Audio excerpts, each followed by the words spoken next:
Praise the Lord. இந்த நாளில் செய்தியின் வேளையிலே தேவன் நம் அனைவரோடும் இடைப்படுவார். ஆமென். இன்றைக்கி தேவன் பேசும்படியாக கொடுத்த வசனம் சங்கீதம் 92:13 வாசிக்கலாம். கர்த்தருடைய ஆலயத்திலே நாட்டப்பட்டவர்கள், கர்த்தருடைய ஆலயத்தில் நாட்டப்பட்டவர்கள் எங்கள் தேவனுடைய பிரகாரங்களில் செழித்திருப்பார்கள். எங்கள் தேவனுடைய பிரகாரங்களில் செழித்திருப்பார்கள். கர்த்தருடைய ஆலயத்தில் நாட்டப்பட்டவர்கள். இன்னைக்கு சரி, கர்த்தருடைய ஆலயத்தில் நாட்டப்பட்டவர்கள் யார்? அவர்கள் எப்படி இருப்பார்கள்? நமக்கு தெரியணுமா தெரியக்கூடாதா? நமக்கு தெரியணும்ல. கர்த்தருடைய ஆலயத்தில் நாட்டப்பட்டவர்கள் இவர்கள் எப்படி இருப்பார்கள்? பாருங்க, தேவனோடு ஆழமான உறவில் வாழ்ந்து கொண்டு இருக்கிறவர்கள் நாட்டப்பட்டவர்கள். எந்த சூழ்நிலை வந்தாலும், எந்த கஷ்டமான பாதைகள் வந்தாலும் தேவனை விட்டு விலகாமல் ஆழமான உறவில் அவர்கள் வாழ்ந்து கொண்டு இருப்பவர்கள் தேவனுடைய ஆலயத்தில் நாட்டப்பட்டவர்கள். என்ன சூழ்நிலை வந்தாலும் அவர்கள் தேவனை விட்டு விலகி போக மாட்டாங்க. அவர்கள் முறுமுறுக்க மாட்டார்கள். எத்தனை சோதனைகள் வந்தாலும், நெருக்கங்கள் வந்தாலும் சத்தியத்தை விட்டு இம்மி அளவு கூட அவர்கள் விலக மாட்டார்கள். அவர்கள் சத்தியத்தை விட்டு விலகவே மாட்டார்கள். அவர்கள்தான் தேவனுடைய ஆலயத்தில் நாட்டப்பட்டவர்கள். சில நேரங்களில் நம்முடைய வாழ்க்கையில் நமக்கு எவ்வளோ பிரச்சனை வருது. ஆனால் பிரச்சனை வரும்போது ஜெபிக்கிற நேரத்தை விட்டு நம்மளாம் எங்கேயாவது ஜெபிக்க மாட்டோம். எவ்வளோ பிரச்சனை இருக்குது, என்ன ஜெபம் பண்ணி என்ன நடக்க போகுது? ஒன்றும் நடக்கலை, அப்படியே தான் இருக்குது. எல்லாருடைய சிந்தனையிலும் மைண்டிலும் அப்படி தான் இருக்குது. வாரம் சர்ச்சுக்கு போகிறேன், நான் ஒன்றும் நடக்கலையே. எவ்வளோ ஜெபம் பண்ணுறேன், ஒன்றும் நடக்கலையே அப்படின்னு சில நேரங்களில் நம்ம சோர்ந்து போகிறோம். ஒரு விஷயத்தை நீங்கள் புரிந்து கொள்ள வேண்டும். எல்லா ஜெபத்திற்கும் தேவன் 100% பதில் கொடுக்கிறார். சில நேரங்களிலே நம்முடைய ஜெபங்களுக்கு ஆவிக்குரிய காரியங்களில், ஆவிக்குரிய தளத்தில் நடக்கக்கூடிய போராட்டங்களிலிருந்து அது நமக்கு விடுதலை கொடுக்கிறார், பாதுகாப்பு கொடுக்கிறார். அது நம்முடைய கண்களுக்கு தெரிவதில்லை. நம்முடைய ஜெபங்களுக்கு, இந்த ஜெபத்திற்கு இந்த நேரத்தில் பதில் கொடுக்கணும், இவனுக்கு இப்படி ஒரு ஆவிக்குரிய பிரச்சனை இருக்குது, அந்த பிரச்சனையிலிருந்து என் மகனை பாதுகாக்கணும் என்று சொல்லி ஆவியின் தளத்திலே அந்த ஜெபத்திற்கு தேவன் அங்கே நமக்காக யுத்தம் செய்து கொண்டு இருக்கிறார். சரிங்களா? நம்ம புரிந்து கொள்ள வேண்டும். ஒரு நாள் நான் ஜெப வேலை, ஒரு நாள் என்ன செஞ்சேன், என் மகன் 10th படிக்கிறப்பன்னு நினைக்கிறேன், 10th 9th ஸ்கூலில் பேரண்ட்ஸ் மீட்டிங் போட்டாங்க. அந்த நேரம் நான் ஜெபிக்கிற நேரம். ஆனால் பேரண்ட்ஸ் மீட்டிங் நடக்கிறதுனால நான் அங்கே போயிட்டேன், ஜெபிக்கலை. சரி, போயிட்டு வந்துட்டு நம்ம ஜெபம் பண்ணலாம் அப்படின்ட்டு ஸ்கூலுக்கு போயிட்டேன். அப்போ பயலை கொடுத்து மூட்டையாக சொல்கிறாங்க, இந்த பிரச்சனை இவன் செய்கிறான், அப்படி செய்கிறான், படிக்க மாட்டேன் அப்படின்ட்டு ரொம்ப எனக்கு ஒரு மாதிரி கோபப்பட்டுட்டு நான் வீட்டுக்கு வந்துட்டேன். வீட்டுக்கு வந்து ரொம்ப கோபப்பட்டு ஜெபம் பண்ணல, ஒன்றும் பண்ணல, நான் கிளம்புறேன், என் வேலையை பார்க்குறேன் அப்படின்னு சொல்லிவிட்டு நான் என் வேலையை பார்க்க போயிட்டேன். சரின்னு வண்டியில் போயிட்டுருக்கிறப்ப ஒரு ஆவிக்குரிய சகோதரன் அங்கே போகிற வழியில் நிற்கிறாரு. அப்போ திடீரென்று அவர்கிட்ட சரி கொஞ்ச நேரம் பேசிட்டு போகலாம் அப்படின்னு சொல்லிவிட்டு நான் அவர்கிட்ட இறங்கி நின்று பேசிக்கிட்டு இருக்கேன். 2 பேரும் பேசிக்கிட்டு இருக்கோம். அப்போ ஒருத்தர் வெள்ளேர்னு நல்ல வெள்ளை சட்டை, பஞ்சு தலை, முடி, நல்ல வெள்ளேர்னு முடி, வேஷ்டி சட்டை போட்டு அங்கேருந்து ஒருத்தர் வந்தார், வயசானவர். திடீர்னு வந்துட்டு சகோதரன் அவரை பார்த்து பேசுகிறார். முதல்ல, நீங்கள் எந்த காரியத்துக்கு வந்தீர்களோ அந்த காரியத்தை தேவன் உங்களுக்கு நிறைவேற்றுகிறார். எந்த காரியத்துக்காக நீங்கள் எதிர்பார்த்துருக்கீங்களோ அதை நிறைவேற்றுறார் அப்படின்னு சொல்லி அவருக்கு சொல்லிக்கிட்டு இருக்கிறாரு. நீங்கள் நின்று அவரை பார்த்துக்கிட்டே இருக்கேன். இப்படி தான் யாரோ வந்து சொல்லிட்டு போவாங்க அப்படின்ட்டு இப்படி பார்த்துக்கிட்டு அவர்கிட்ட சொல்கிறாரு. அவர் காரியங்களை பேசிக்கிட்டு இருக்காரு. திடீர்னு நீ என்கிட்ட திரும்பி ஏனோக்கை பற்றி நீ ஏன் கவலைப்படுற அப்படின்னாரு. ஏனோக்கை தேவன் பார்த்துக்கொள்வார், நீர் எப்பொழுதும் தேவனோடு இருப்பதை தான் தேவன் விரும்புகிறார் அப்படின்னு சொல்லிட்டு என்கிட்ட பேசுகிறாரு. ஏனோக்குன்னு என் பேர் அவருக்கு எப்படி தெரியும் பாருங்கள், கரெக்டாக சொல்கிறாரு. நாம் செய்கிற ஜெபங்களை ஆண்டவர் அவ்வளோ நேசிக்கிறார். இப்போ ஆண்டவர்கிட்ட நான் மன்னிப்பு கேட்டேன், ஆண்டவரை மன்னிச்சிக்கங்க.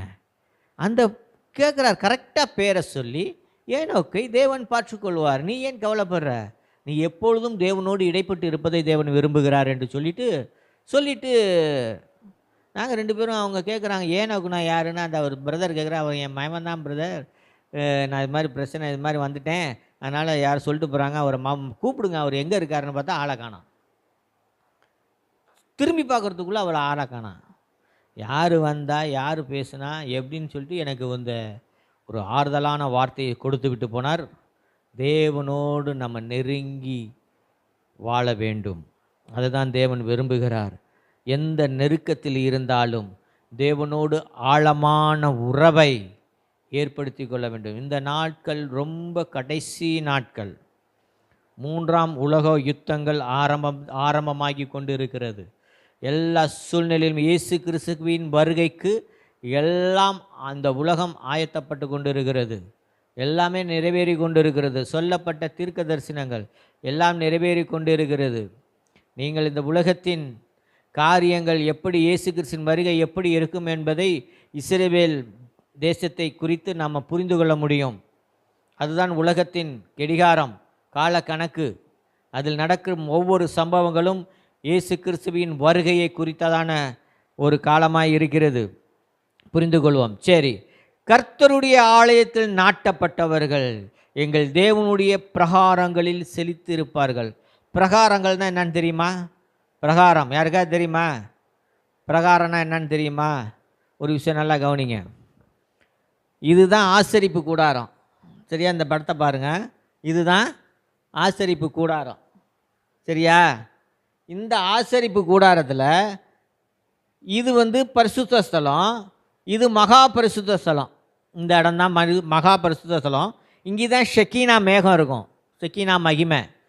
சரியா? மகா பரிசுத்த ஸ்தலத்தில் ஷெக்கீனா மகிமை இந்த இடத்துல தான் இருக்கும். அங்கே தான் தேவன் வாசம் பண்ணுகிற இடம். தேவனுடைய பிரகாரம் என்பது இந்த இடம், இந்த கிரவுண்ட் இருக்குது பார்த்தீங்களா, இந்த சுற்றிலும் காலி இடம், இதுதான் பிரகாரம்.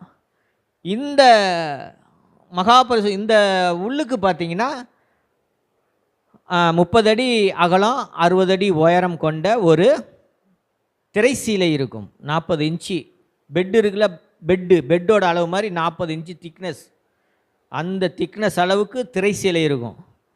அது 300 பேர் சேர்ந்து தூக்கிட்டு போவாங்க அந்த இடத்துல. அவங்க மக்கள் அதை ஒரு இடத்துல இருந்து அதை இன்னொரு இடத்துக்கு கொண்டு போகிறதுக்கு 300 பேர் சேர்ந்து தூக்கிட்டு போவாங்க.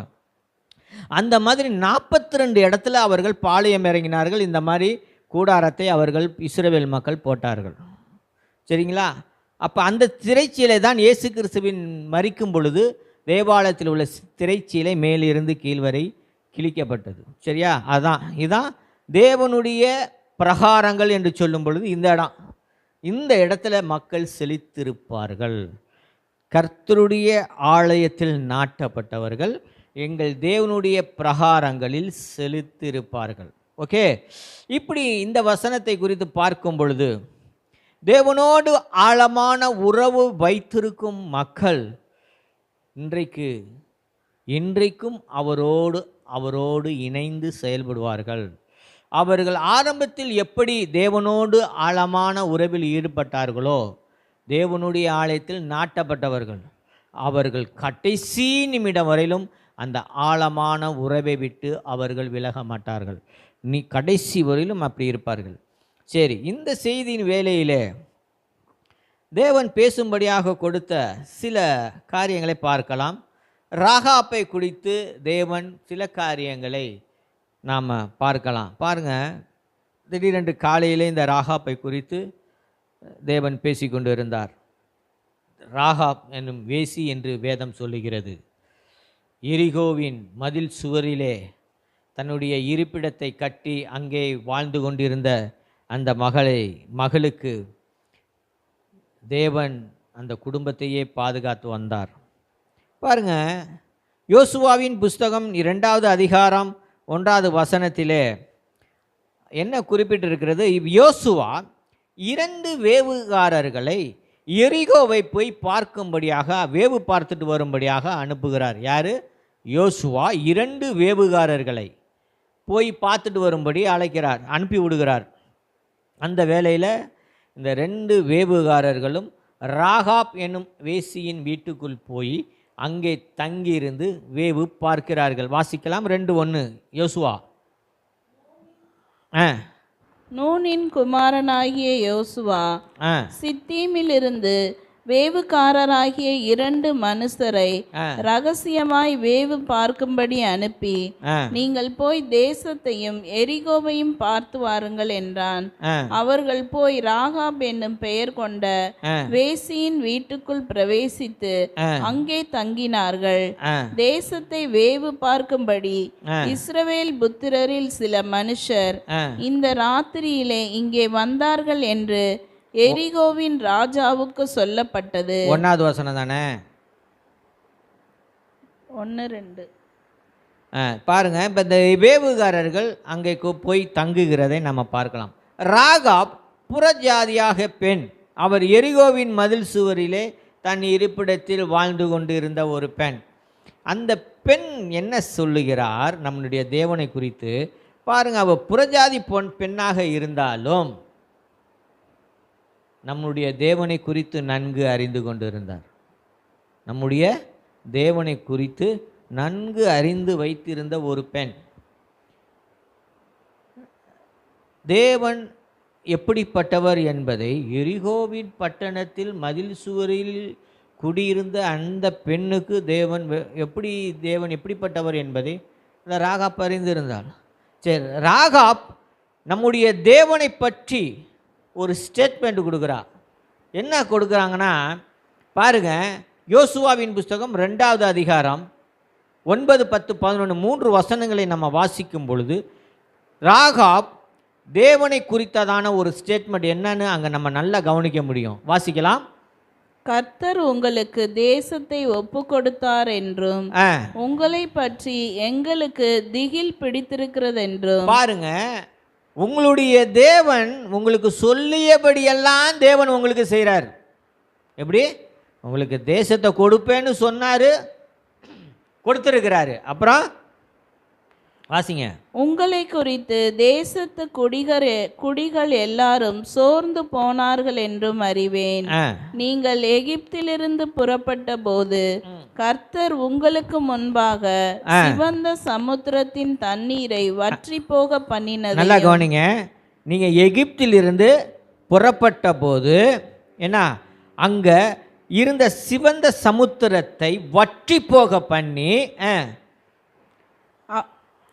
நீங்கள் யோர்தானுக்கு அப்புறத்தில் சங்காரம் பண்ணின எமோரியரின் 2 ராஜாக்களாகிய சீகோனுக்கும் ஓகுக்கும் செய்ததையும் கேள்விப்பட்டோம். கேள்விப்பட்ட போது எங்கள் இருதயம் கரைந்து போயிற்று. பாருங்க, உங்களுக்கு தேவன் சொல்லியபடியெல்லாம் ஆண்டவர் நிறைவேற்றுவார். நம்முடைய வாழ்க்கையிலே நமக்கு எண்ணிறந்த வாக்கு தத்தத்தை தேவன் கொடுத்திருக்கிறார்.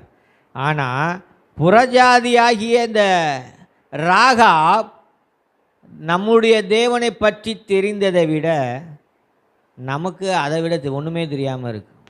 நம்முடைய தேவன் யார், எப்படிப்பட்டவரும் நம்ம கரத்தில் தேவனுடைய வார்த்தையை தேவன் கொடுத்துருக்கிறாரு.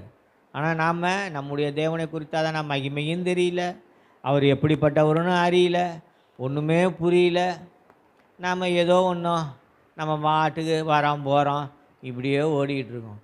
நம்முடைய தேவன் பராக்கிரம் செய்கிறவர், அவர் வல்லமையுள்ள தேவன், அவர் நமக்காக மரித்து ஜீவனை கொடுத்தவர், அவர் அசாதாரணமான காரியங்களை செய்கிறவர், இயற்கைக்கு அப்பாற்பட்ட காரியங்களிலே நம்முடைய தேவன் செய்கிறவர் என்பதை நாம் புரிந்து கொள்ள வேண்டும். ராகாப் நம்முடைய தேவனை குறித்து அறிந்து வைத்திருந்தால். வாசிக்கலாம். உங்களாலே எல்லாருடைய தைரியமும் அற்று போயிற்று. உங்களாலே எல்லாருடைய தைரியமும் அற்று போய்விட்டது. உங்கள் தேவனை பார்த்துட்டா உங்கள் தேவன் உங்கள் கூட இருக்கிறத நினச்சி எங்களுக்கு இருந்த எல்லா தைரியமான காரியங்களும் ஒன்றும் இல்லாமல் போச்சு. இன்றைக்கு இஸ்ரவேல் மக்களுக்கு, இஸ்ரவேல் தேசத்திலே யுத்தங்கள் நடந்து கொண்டு இருக்கிறது. எத்தனை பேர் இஸ்ரவேல் ஜனங்களுக்கு விரோதமாய் வந்தாலும் அத்தனை ஜனங்களும் சிதறடிக்கப்படுவார்கள். இஸ்ரவேல் வழியாக ஒரு வழியாக வந்தால் அவங்க 7 வழியாக சிதறி போயிடுவாங்க. இப்போ 7 வழியாக வந்தால் எத்தனை வழியாக சிதறி போவாங்கன்னு நீங்கள் கணக்கு போட்டு பார்த்துக்கங்க. சரியா?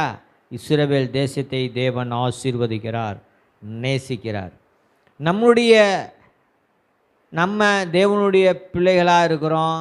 நம் தேவனை அறிந்ததை விட ராகாப் மிக நுட்பமாக நம்முடைய தேவனுடைய வல்லமைகளை அறிந்து வைத்திருந்தார்.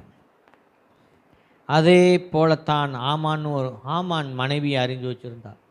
என்ன இஸ்ரவேல் ஜனங்களை குறித்து ஆமான் மனைவி அப்படி தான் வச்சுருந்தா. என்ன சொல்கிறா தெரியுங்களா? ஆமான் யூத ஜனங்களுக்கு விரோதமாக திட்டம் திட்டினான். ஆமான் சரியா? ஏதாவது யூத ஜனங்களை தேசத்தில் இராதபடிக்கு எல்லாத்தையும் கொலை செய்ய வேண்டும் என்று சொல்லி ராஜாவின் இடத்துல உத்தரவு பெற்று எல்லா யூத ஜனங்களே இருக்கக்கூடாது அப்படின்னு சொல்லி ஆமான் திட்டம் போட்டிருந்தான். ஆனால் ஆமான் மனைவி என்ன தெரியுமா சொல்கிறாங்க? நல்லா கவனிங்க. எஸ்தர் 6:13 வாசிங்க. எஸ்தர் 6:13.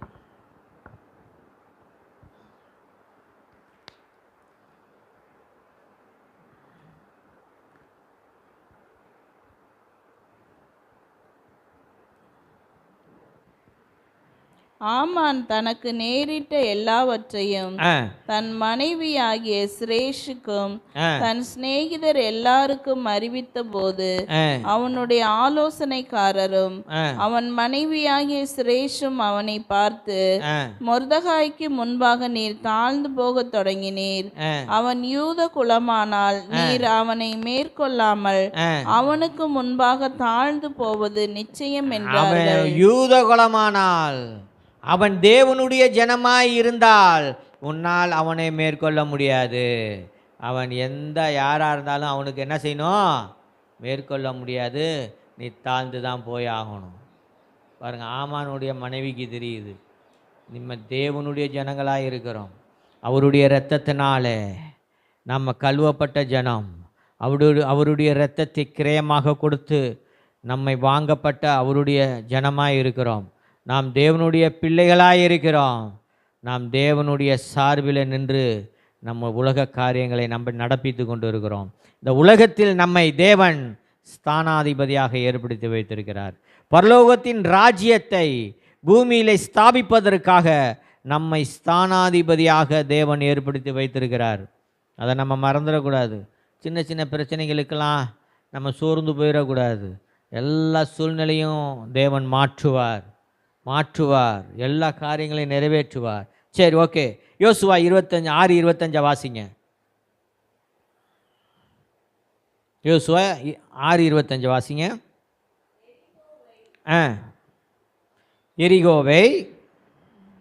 எரிகோவை வேவு பார்க்க யோசுவா அனுப்பின ஆட்களை ராகாப் என்னும் வேசி மறைத்து வைத்தபடியினால். பாருங்க, இப்போ 2 வேவுகாரர்களை ராகாப் என்னும் வேசி மறைத்து வச்சிருக்கிறாங்க தன்னுடைய வீட்டில்.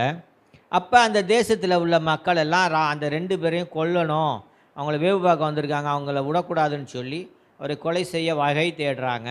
அப்போ இந்த ராகாப் வேசி என்ன செய்கிறாங்க? தன்னுடைய கூடாரத்தில் மறைத்து வச்சுட்டு அவங்களாம் இங்கே வரலன்னு சொல்லி அவங்கள அனுப்பி விட்டுறா. அப்போ ஒரு காரியத்தை ராகாப் 2 வேவுகாரர்கள்ட்டையும் ஒரு விஷயத்தை சொல்கிறா. நான் உங்களை பாதுகாத்தேன், உங்களுக்கு எல்லா உதவிகளையும் செஞ்சேன், ஆனால் நீங்கள் எப்படியும் எங்களுடைய தேசத்தை பிடிச்சிருவீங்கன்னு எங்களுக்கு நல்லா தெரியும். எங்களுடைய மக்களை எப்படியும் நீங்கள் அழித்து போட்டுருவீங்கன்னு எனக்கு நல்லா தெரியும். ஆனால் நீங்கள் அழித்தாலும் என்னுடைய குடும்பம் நானும் பிழைத்திருக்கும்படி செய்ய வேண்டும் என்று ஒரு வேண்டுதலை வேவுகாரிடத்தில் வைக்கிறார். அப்போ என்ன சொல்கிறாங்க? அப்போ தான் இந்த சம்பவம் நடக்குது. வாசிங்க. அவளையும் அவள் தகப்பன் வீட்டாரையும் அவளுக்குள்ள யாவையும் யோசுவா உயிரோடே வைத்தான். யோசுவா உயிரோடு வைத்தான்.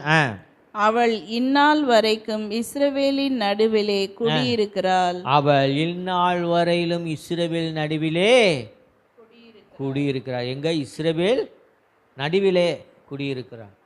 பாருங்க, அந்த எரிகோவில் காம்பவுண்டு செவுரில் அந்த சுவரில் குடியிருந்தவளை இப்போ இஸ்ரேல் தேசத்தில் நடுவில் குடியிருக்கிறாளாம்.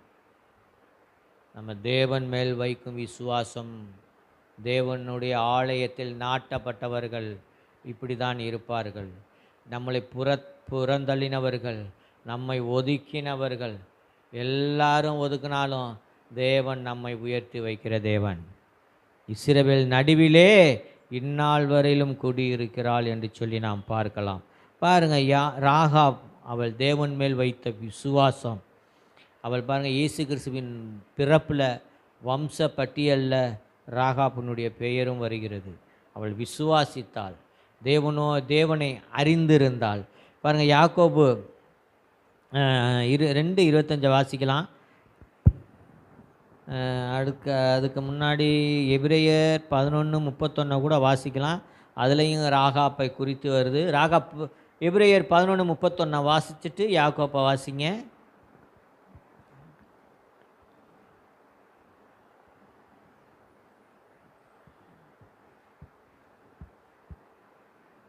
எபிரேயர் 11:31 ராகாப் சேதமாகவில்லை, அவள் தேவனை விசுவாசத்தினால் இருந்ததினாலே ராகாப் சேதமாகவில்லை. அதை வாசிங்க, எபிரேயர் 11:31.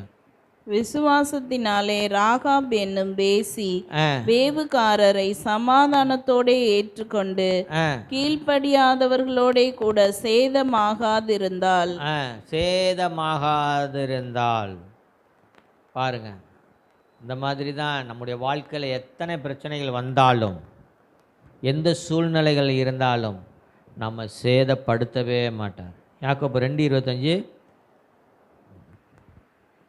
அந்தப்படி ராகாப் என்னும் வேசியும் தூதர்களை ஏற்றுக்கொண்டு வேறு வழியாய் அனுப்பிவிட்ட போது கிரியைகளினாலே அல்லவோ நீதியுள்ளவளாக்கப்பட்டாள். நல்லா கவனிங்க, ராகாப் கிரியைகளினாலே அவள் நீதிமானாக்கப்பட்டாள் என்று வேதம் சொல்லுகிறது.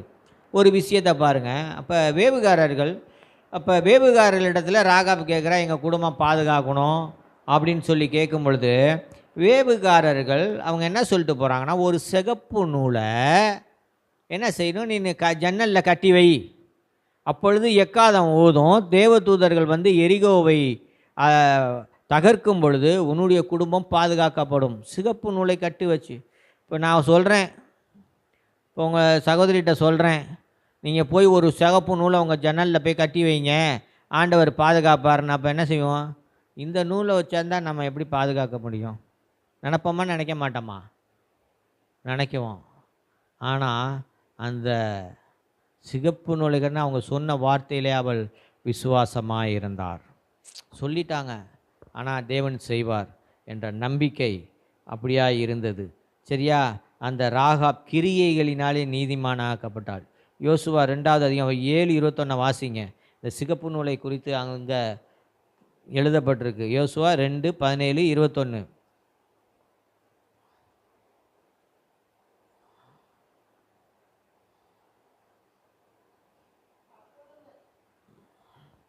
அப்பொழுது அந்த மனுஷர் அவளை நோக்கி, இதோ நாங்கள் தேசத்துக்குள் பிரவேசிக்கும் போது நீ இந்த சிவப்பு நூல் கயிற்றை எங்களை இறக்கிவிட்ட ஜன்னலிலே கட்டி, எங்களை எந்த வழியால இறக்கி விட்டியோ அந்த ஜன்னல் வழியாய் இந்த சிகப்பு நூலை கட்டி வை. உன் தகப்பனையும் உன் தாயையும் உன் சகோதரர்களையும் உன் தகப்பன் குடும்பத்தார் அனைவரையும் உன்னிடத்தில் உன் வீட்டிலே சேர்த்துக்கொள். பாருங்க, நீ மட்டும் கிடையாதுப்பா, உன் உறவின் எல்லாரையும் உன் வீட்டில் சேர்த்துக்கோ. நம்ம ஏரியாவில் ஒரு ரட்சிக்கப்பட்ட ஒரு வீடு இருந்தால் அந்த ஏரியா முழுவதும் தேவன் பாதுகாப்பு கொடுப்பார். இன்னைக்கு காலையில் அதான் யோசனை பண்ணிக்கிட்டு இருந்தேன். திருச்சியில் இன்றைக்கி ஒரு குண்டு போட்டால் எப்படி இருக்கும்? யுத்தம் நடக்கிறப்ப திருச்சியில் ஒரு குண்டு போட்டால் என்ன நடக்கும்? நினச்சேன், எனக்கு விரோதமாய் உருவாக்கப்படும் எந்த ஆயுதமும் வாய்க்காதே போகும். குண்டு விழுந்தா கூட வெடிக்காது, அப்படியே தான் இருக்கும். நம்ம பிள்ளைகள் தொட்டு விளையாடி கொண்டு இருக்கும். சரி, அந்த மாதிரி தான் நமக்கு எதுக்குமே சேதப்படுத்தாது. விசுவாசி பதறான். எது நடந்தாலும் விசுவாசி பதற மாட்டான், அப்படியே தான் இருப்பான். சரியா? ஓகே. அந்த மாதிரி நீ எந்த வழியில் நீ உன் இனத்தார் எல்லாரையும் சேர்த்துக்கோ. யாரெல்லாம் உன் சொந்தக்காரங்க இருக்காங்களா எல்லாத்தையும் சேர்த்துக்கோ, உன்னுடைய குடும்பம் பாதுகாக்கப்படும். இன்றைக்கு இயேசு கிறிஸ்துவின் இரத்தத்தின் வல்லமை ஒவ்வொரு நாளும், அன்றைக்கு ராகாப் என்னும் வேசி இயேசு கிறிஸ்துவின் இரத்தத்திற்கு அடையாளமாக அந்த சிகப்பு நூலை கட்டின பொழுது ராகாப்பினுடைய குடும்பம் பாதுகாக்கப்பட்டது. இன்றைக்கு இயேசு கிறிஸ்துவின் இரத்தத்தின் வல்லமை உங்கள் நிலைக்கால்களில் பூசப்படும் பொழுது உங்கள் குடும்பங்கள் பாதுகாக்கப்படும். எத்தனை பேர் விசுவாசிக்கிறீங்க? விசுவாசிக்கிறவங்க உடனே டக்குன்னு கையை தூக்கி ஆமேன்னு சொல்லுங்க. யாரும் உட்காந்தே இருக்குது பாப்பா, கையை தூக்கி ஆமேன் அப்படின்னு சொல்லணும். ஆமேன், ஆமேன். அந்த சிகப்பு நூலுக்கு இருந்த வல்லமை இந்த நாளில் நம் இயேசு கிறிஸ்துவின் இரத்தத்துக்கு பல மடங்கு உண்டு. நம் இயேசு கிறிஸ்துவின் இரத்தத்தின் வல்லமை நம் நிலைக்காலிகளில் பூச வேண்டும். பூச வேண்டும்னா நம்ம அறிக்கையிடணும். சரியா? இயேசு கிறிஸ்துவின் இரத்தத்தின் வல்லமை என் குடும்பத்தை பாதுகாப்பதாக என்று சொல்லி நாம் அறிக்கையிட வேண்டும். ஓகே, தேவனுடைய பிரகாரங்களில் செழித்திருப்பார்கள். நீதிமான் பனையை போல செழித்து லீபனோனில் உள்ள கேதுருவை போல வளருவான். கேதுரு மரம் எவ்வளோ ஸ்ட்ராங்காக இருக்கும் தெரியுங்களா? அந்த மாதிரி என்ன செய்வானா, பனையை போல செழிப்பான். பனைமரம் வனாந்தரமான சூழ்நிலையிலையும் இந்த பனைமரம் உயரமாய் கம்பீரமாய் வளர்ந்து நிற்கும். உங்களுடைய வாழ்க்கை வனாந்தரமாய் போய் கொண்டு இருக்கிறதே என்று நினைத்து கொண்டு இருந்தாலும் தேவனுடைய பிள்ளைகள் நீதிமான்கள் இந்த பனையை போல செழித்து ஓங்கி நிற்பார்கள். ஆமென். லீபனோனில் கேதுரை போல வளருவார்கள். ஓசியா 14:6 சொல்லுது, அவன் கிளைகள் ஓங்கி படருமா. அவன் கிளைகள் ஓங்கி படரும். அவன் அலங்காரம் ஒலிவ மரத்தினுடைய அலங்காரத்தைப் போலவும் அவனுடைய வாசனை லீபனோனில் உள்ள வாசனையை போல் இருக்குமா. சரிங்களா? கடைசியாக ஒரு வசனத்தை வாசிக்கலாம். சங்கீதம் 52:8 வாசிப்போம். நம்ம தேவனுடைய ஆலயத்தில் நாட்டப்பட்டவர்களாக இருக்க வேண்டும். தேவனோடு ஆழமான உறவில் நாம் வளர வேண்டும். வாசிக்கலாம் 52:8. நானோ தேவனுடைய ஆலயத்தில் பச்சையான ஒலிவ மரத்தை போல் இருக்கிறேன். நானோ தேவனுடைய ஆலயத்தில் பச்சையான ஒலிவ மரத்தை போல் இருக்கிறேன். தேவனுடைய கிருபையை என்றென்றைக்கும் நம்பி இருக்கிறேன். தேவனுடைய கிருபையை என்றென்றைக்கும் நம்பி இருக்கிறேன். நீங்கள் தினந்தோறும் ஒரு விஷயத்தை சொல்லித்தரேன், கவனிங்க. நீங்கள் உங்கள் தலையில் கையை வச்சு, நான் தேவனுடைய ஆலயத்தில் பச்சையான ஒலிவ மரத்தை போல இருக்கிறேன்னு சொல்லி நீங்கள் தினந்தோறும் ஜெபம் பண்ணி பாருங்கள். நீங்கள் உங்களை வாழ்க்கையிலே ஒரு வித்தியாசத்தை பார்ப்பீங்க. பார்க்குறீங்களா இல்லையான்னு பாருங்கள். உங்களை நீங்கள் ஆசீர்வதிக்கணும். உங்களை நீங்கள் ஆசீர்வதிச்சாதான் தேவன் உங்களை ஆசீர்வதிப்பார். நான் என்ன பண்ணுறது, பிபி நடந்தால் பிபி ஏறுது, சாப்பிட்டா சுகர் ஏறுது, போக போக வயசு ஏறுது, இப்படி எல்லாமே பலவீனமாக இருக்குதுன்னு நினச்சிக்கிட்டு இருந்தா ஒன்றும் நடக்காது. தைரியமாக இருங்க, தைரியமாக இருங்க. நல்லா சொல்லுங்கள், உங்களை நீங்கள் ஆசீர்வதிங்க. உங்கள் சரீரத்து மேலே கையை வச்சு, தலையில் கையை வச்சு இந்த வசனத்தை குறித்து வச்சுக்கோங்க. சாம் 52:8 குறித்து வச்சுக்கோங்க. நானும் தேவனுடைய ஆலயத்தில் பச்சையான ஒலிவ மரத்தை போல் இருப்பேன். அறிக்கை செஞ்சு பாருங்கள். உங்கள் வாழ்க்கையில் ஒரு மாற்றத்தை நீங்கள் பார்ப்பீங்க. உங்கள் சரீரத்திலே ஒரு மாற்றத்தை பார்ப்பீங்க. ஜெபிப்போமா? எங்கள் அன்பின் பரலோக பிதாவே, நாங்கள் தேவனுடைய ஆலயத்தில் நாட்டப்பட்டவர்களாய் ஆலய பிரகாரங்களில் ஆண்டவளே நாங்கள் செழித்து ஓங்கியிருக்க கிருபை செய்யுங்க. தேவனே, உம்முடைய அன்பிலே உம்முடைய உறவிலே ஆழமாய் வளர எங்களுக்கு உதவி செய்யும்படியாக செபிக்கிறேன். எல்லா பலவீனங்களை நீக்கி போடும்படியாக செபிக்கிறேன். இந்த நாளில் எங்களுக்கு ஒரு அசாதாரணமான ஒரு பலத்தை கொடுத்ததுக்காக நன்றி செலுத்துகிறேன். உம்முடைய கிருபை எங்களை என்றென்றைக்கும் தாங்கும்படியாக செபிக்கிறேன். நானோ தேவனுடைய ஆலயத்தில் பச்சையான ஒலிவ மரத்தை போல் இருப்பேன். இன்றைக்கு நாங்கள் அறிக்கை செய்திருக்கிறோம். உடைய கிருபை என்றென்றைக்கும் எங்களுக்கு உண்டாயிருப்பதாக. ஆமேன், ஆமேன்.